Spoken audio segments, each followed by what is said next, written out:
Chapter 15 of The Science of Getting Rich by Wallace D. Wattles. This recording is in the public domain. Recording by Diana Meilinger. Chapter 15 The Advancing Man. What I have said in the last chapter applies as well to the professional man and the wage earner as to the man who is engaged in mercantile business. No matter whether you are a physician, a teacher, or a clergyman, if you can give increase of life to others and make them sensible of the fact, they will be attracted to you, and you will get rich. The physician who holds the vision of himself as a great and successful healer, and who works toward the complete realization of that vision with faith and purpose, as described in the former chapters, will come into such close touch with the source of life that he will be phenomenally successful. Patients will come to him in throngs. No one has a greater opportunity to carry into effect the teaching of this book than the practitioner of medicine. It does not matter to which of the various schools he may belong, for the principle of healing is common to all of them, and may be reached by all alike. The advancing man in medicine, who holds to a clear mental image of himself as successful, and who obeys the laws of faith, purpose, and gratitude, will cure every curable case he undertakes, no matter what remedies he may use. In the field of religion, the world cries out for the clergyman who can teach his hearers the true science of abundant life. He who masters the details of the science of getting rich, together with allied sciences of being well, of being great, and of winning love, and who teaches these details from the pulpit, will never lack for a congregation. This is the gospel that the world needs. It will give increase of life, and men will hear it gladly, and will give liberal support to the man who brings it to them. What is now needed is the demonstration of science of life from the pulpit. We want preachers who can not only tell us how, but who in their own persons will show us how. We need the preacher who will himself be rich, healthy, great, and beloved, to teach us how to attain these things, and when he comes he will find a numerous and loyal following.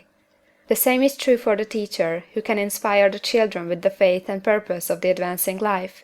He will never be out of a job. And any teacher who has this faith and purpose can give it to his pupils. He cannot help giving it to them if it is a part of his own life and practice. What is true of the teacher, preacher, and physician is true of the lawyer, dentist, real estate man, insurance agent, of everybody. The combined mental and personal action I have described is infallible. It cannot fail. Every man and woman who follows these instructions steadily, perseveringly, and to the letter will get rich. The law of the increase of life is as mathematically certain in its operation as the law of gravitation. Getting rich is an exact science. The wage earner will find this as true of his case as of any of the others mentioned. Do not feel that you have no chance to get rich because you are working where there is no visible opportunity for advancement, where wages are small and the cost of living high. Form your clear mental vision of what you want, and begin to act with faith and purpose.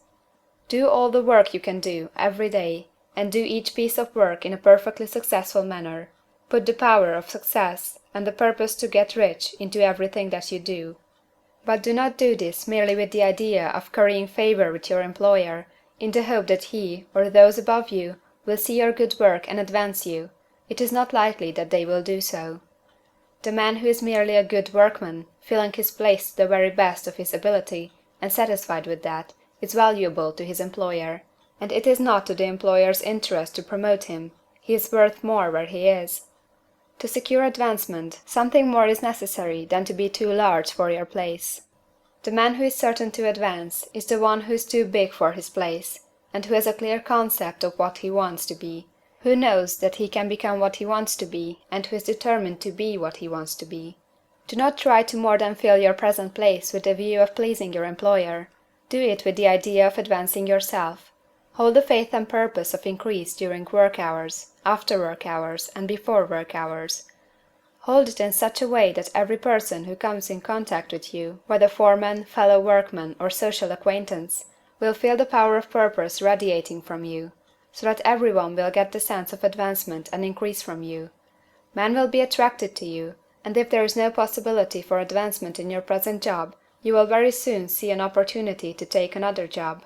There is a power which never fails to present opportunity to the advancing man who is moving in obedience to law.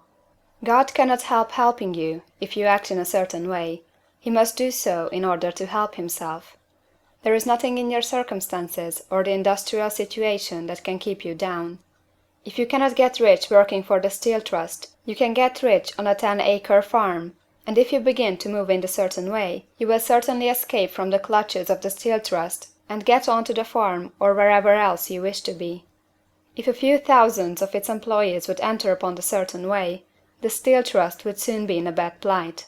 It would have to give its working men more opportunity or to go out of business. Nobody has to work for a trust. The trusts can keep men in so-called hopeless conditions only so long as there are men who are too ignorant to know of the science of getting rich, or too intellectually slothful to practice it. Begin this way of thinking and acting, and your faith and purpose will make you quick to see any opportunity to better your condition. Such opportunities will speedily come, for the Supreme, working in all, and working for you, will bring them before you. Do not wait for an opportunity to be all that you want to be. When an opportunity to be more than you are now is presented, and you feel impelled toward it, take it. It will be the first step toward a greater opportunity.